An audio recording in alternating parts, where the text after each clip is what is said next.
자, 이번 시간에는 스트라이드 컨볼루션에 대해서 한번 살펴보겠는데요. 우리나라 말로는 뭐 보폭이라고 얘기를 할 수 있죠. 보폭. 이 보폭이 뭘 의미하는지를 우리가 또 한번 살펴보겠습니다. 때때로 그 컨볼루션 연산을 적용할 때 모든 픽셀 단위를 움직여 다니면서 아웃풋을 출력하는 게 아니라 그것을 듬성듬성 뛰어다니면서 하는 경우가 있습니다. 예를 들어서 여기 지금 7x 7의 크기를 갖는 입력 하나, 둘, 셋, 넷, 다섯, 여섯, 일곱, 그죠? 행과 열의 그 7개의 픽셀로 주어져 있는 입력이 있고요. 이것을 3x3 컨볼루션 그 필터로 우리의 컨볼루션 연산을 수행할 때 결과값으로 3x3를 얻을 방법이 있습니다. 자, 이게 어떤 경우인지 한번 살펴보겠습니다. 자, 우선 제일 첫 번째 그 픽셀 위치를 한번 잡아 볼게요. 즉 3x3에 해당되는 좀 다른 색깔로 초록색으로 한번 해보겠습니다. 즉 초록색으로 지금 테두리 친 요 3x3 크기에 해당되는 요 그 입력 픽셀 그 영역에다가 이것을 겹쳐서 우리가 그 프로세싱을 하게 되면 지금 색깔이 조금 그 어둡게 나타나는데요. 이거를 조금 숫자를 명확하게 여기 8이 있습니다. 8이고 이게 9고 이게 7인데요. 지금 보면 344, 102, 마이너스 103을 각각 곱해 줘 가지고 우리가 그 결과값을 다 더해 주면 합이 91이 나옵니다. 이거는 여러분들이 직접 한번 해 보시기 바랍니다. 자, 그런 다음에 두 번째는 그 보폭을 좀 주는 겁니다. 즉 여기서 그 다음 픽셀을 움직이는 게 아니라 두 칸을 픽셀을 움직여서 즉 여기서부터 또 요건 다른 색깔로 또 제가 한번 표현을 해보도록 하겠습니다. 즉 요번에는 그 빨강색으로 한번 해볼까요? 즉 이 영역을 여기서부터 여기까지 잡아놓고 또 여기에 지금 그 명확하게 보이지 않지만 사실은 좀 더 숫자를 좀 명확하게 써줄까요? 이게 6, 7, 8이라는 값이 있는 그러한 픽셀 위치입니다. 그래서 요 그 필터와 이곳에 겹쳐지는 곳을 다 곱하고 더해주면은 값이 100이 나올 겁니다. 한번 해보시기 바랍니다. 마찬가지로 마지막에 또 세 번째 단계 그 위치도 또 보폭을 두 번 또 두 픽셀을 움직이는 겁니다. 그러면은 요 영역이 되겠죠. 요 영역에 대해서 이 필터와 겹치는 값을 계산을 하면 아마 83이라는 값이 나올 거고요. 자, 하나만 더 해볼까요? 그 다음에 이 아래쪽으로도 똑같은 보폭으로 뛰어넘어서 두 단계를 뛰어넘어서 이 아래쪽에 이 9개의 픽셀들을 잡아내는 건데요. 여기 지금 잘 안 보이는데 요건 3이고요. 요건 1입니다.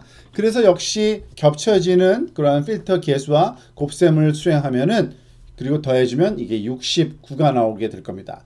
마찬가지 방법으로 이제 다 아시겠죠? 여기서는 91이라는 게 나와야 되고 여기서는 127이라는 게 나와야 되고 그 다음은 44가 나와야 되고 그 다음은 72 그리고 마지막엔 74라는 값이 나오게 될 겁니다. 자, 이와 같이 그 입력 모든 픽셀의 그 소위 값들을 컨볼루션 할 때 모든 픽셀 단위로 움직여 다니면서 하는 게 아니라 일정한 간격으로 움직여 다니면서 그거를 스트라이드, 보폭이라고 얘기를 합니다. 그래서 이 스트라이드 보통 그러니까 S라고 한번 써볼까요? 이 스트라이드 S가 2인 경우에 대해서 지금 살펴본 건데요. 그러면은 그 이 스트라이드 사이즈가 그 입력과 필터에 영향을 주어서 그러니까 필터와 함께 그 출력된 아웃풋 사이즈에 어떤 식으로 영향을 주는지 한번 점검을 한번 해보면 이렇습니다. 즉 입력은 보통 우리가 그 n by n으로 n 곱하기 n으로 보통 표현하고요. 그리고 그것을 f by f로 컨볼루션 했을 때 그 결과값을 계산하는 수식을 일단은 그 P를 패딩이라고 그러고요. 우리가 패딩 크기를 얘기하는 겁니다. 그리고 S는 스트라이드 사이즈라고 한번 보고요. S라는 거를 스트라이드 사이즈로 우리가 할 때 이 수식이 공식이 이와 같이 됩니다. 즉 N 마이너스 더하기 2P 우리가 패딩은 양쪽에 다 주니까요.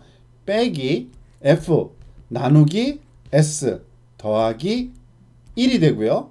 이거 곱하기 역시 똑같은 크기가 되겠죠.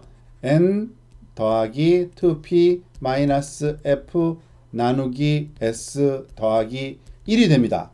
자, 그래서 조금 전에 우리가 본 것처럼 지금 7x7이었으니까요. 7 더하기 패딩을 안 했고요. 0이죠. 그리고 빼기 필터의 크기는 3이죠. 지금 제가 이걸 잘못 썼네요. 필터는 3으로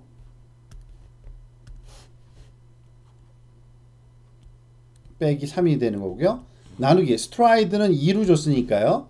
2는 더하기 1 하는 거죠. 얘는 얼마가 됩니까? 2분의 4니까 7이고 그러니까 2분의 4니까 2죠. 죄송합니다. 2분의 4니까 2고 더하기 1이니까 3. 그래서 3x3의 이러한 아웃풋이 얻어지는 겁니다. 그러면 만약에 이것이 소위 분모가 S로 나눠주는데 분자 부분이 짝수고 홀수에 따라서 이것이 정수로 떨어지지 않는 경우가 있습니다. 그래서 이와 같은 개수를 카운트할 때 이와 같은 연산자를 씁니다. 이와 같은 연산자는 플로어 연산자라고 부르는 건데요. 즉 위에는 실수로 또 제가 잘못 그렸네요. 그래서 위는 막혀 있지 않아야 되죠. 즉 예를 들어서 이것을 보통 우리는 어떤 수식이라고 그러냐면은 어떤 g 값을 이렇게 아래쪽으로만 막힌 걸로 감싸면 우리가 소위 수학에서 말하는 플로어, 즉 내림이라 그러죠. 소수점 이하에 있는 값을 다 버리는 연산을 얘기하는 거고요. 이와 같은 버림 연산을 통해서 플로어 연산을 통해서 정수화시킨 그러한 값의 크기를 갖는 것이 소위 스트라이드 컨볼루션에서 얻게 되는 아웃풋 크기의 그러한 소위 계산 방식이라고 이해하시면 되겠습니다. 자, 그래서 컨볼루션을 한번 요약을 여기서 다시 한번 해볼까요? 우리가 지금까지 배운 내용들을 다 한번 요약해 보는 건데요. n by n 입력이 있을 거고요. 거기에 f by f짜리 필터가 적용되고 그때 필터링 할 때 패딩은 필요하고 스트라이드는 s라고 하게 되면은 우리 아웃풋 사이즈는 이와 같은 수식에 의해서 계산되는데 요거는 편의상 제가 요 괄호를 쳤는데 사실은 요 괄호는 아니고요. 우리가 앞에서 살펴본 이 플로어를 표현하는 즉 아래쪽으로 내림을 하는 그러한 연산을 상징한다고 보시면 되고요. n 더하기 2p 빼기 f 필터 크기 나누기 s 더하기 1이라는 그거 바이 그거라는 연산으로 우리가 이 아웃풋 크기를 결정하실 수가 있게 됩니다. 자, 그리고 한 가지 더 기술적인 여러분들의 노트가 여기에 주어져 있는데요. 상호상관과 컨볼루션에 대해서 조금 혼돈이 있을 수가 있습니다. 지금 상호상관이라고 하는 거는 우리가 크로스 코릴레이션을 얘기하는 거고요. 소위 크로스 코릴레이션. 그에 대해서 컨볼루션과의 관계. 이 컨볼루션이라는 연산은 사실 필터링 또는 디지털 신호 처리 부분에서 많이 활용되는 연산이기도 한데요. 수학적인 정의는 우리가 사용하고 있는 것과 동일하지가 않습니다. 예를 들어서 여기에 이게 n by n짜리 지금 입력이 있고요. 그리고 여기서 f by f짜리 필터가 있을 때 이것의 컨볼루션 연산을 수행하게 되면은 우리는 지금 이것을 여기에 그대로 겹쳐 놓고서 우리가 개수값을 곱해 줬는데요. 사실은 그렇게 하는 게 아닙니다. 원래는 진짜 수학적인 theoretical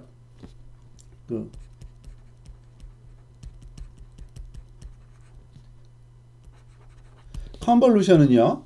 이것을 이런 식으로 조금 변환해 준 다음에 이 소위 해당 픽셀에 곱해 줍니다. 변환해 주는 방법은요. 이 수직 방향으로 코에피션트의 위치를 변환해 주고요. 수평 방향으로도 뒤집어 주고 난 다음에 그것을 적용하는 게 그게 제대로 된 컨볼루션 연산입니다. 다시 말해서 개수가 이렇게 3, 4, 5가 이쪽으로 온다고 보시면 됩니다. 3, 4, 5 이런 식으로 오고요. 여기에 1 마이너스 1이 1 마이너스 1로 오고요. 중앙에 있는 거는 변화가 없겠죠. 그리고 여기에 그 5, 2, 7이 이곳에 오고요. 그리고 여기가 그 9가 올 수밖에 없겠죠. 자, 그래서 사실은 그 소위 이렇게 플립됐다고 보시면 됩니다. 이 방향으로 플립됐다고 보시면 됩니다. 이 정도로 그 대각선 방향으로 그 요걸 기준으로 해가지고요. 그래서 이렇게 플립된 다음에 그 곱해준 연산이 그게 theoretically correct convolution이고요.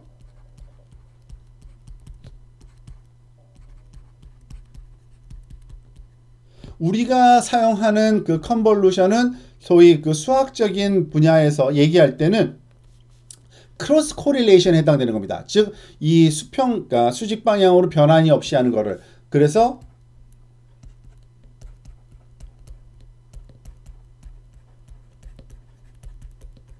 때때로 그 수학적인 경험이 많은 사람들이 그러니까 출력층의 이 첫 번째 요 픽셀을 계산할 때에 지금 계산을 얘기하는 건데, 그래서 수학적인 경험이 있고 그 크로스 코릴레이션과 컨볼루션 연산에 대한 그러한 그 소위 수학적인 이해가 높은 사람들이 보기에는 우리가 지금 뉴럴 네트워크에서 하고 있는 연산은 사실은 크로스 코릴레이션이다 라고 말할 수가 있습니다. 전혀 틀린 말은 아니에요. 그렇지만 우리 그 관습적으로 관례적으로 이 뉴럴 네트워크 신경망 분야에서는 우리가 하는 연산을 그냥 컨볼루션으로 부르고 있고요. 그리고 이 컨볼루션의 필터의 모양을 다시금 변환해서 볼 필요가 없기 때문에 사실은 전혀 그 계산의 과정에 있어서 이것을 크로스 코릴레이션으로 부르든 컨볼루션으로 부르든 상관없이 지금 수행하고 있는 이 연산 자체가 그 의미를 갖기 때문에 전혀 그 잘못된 그러한 그 소위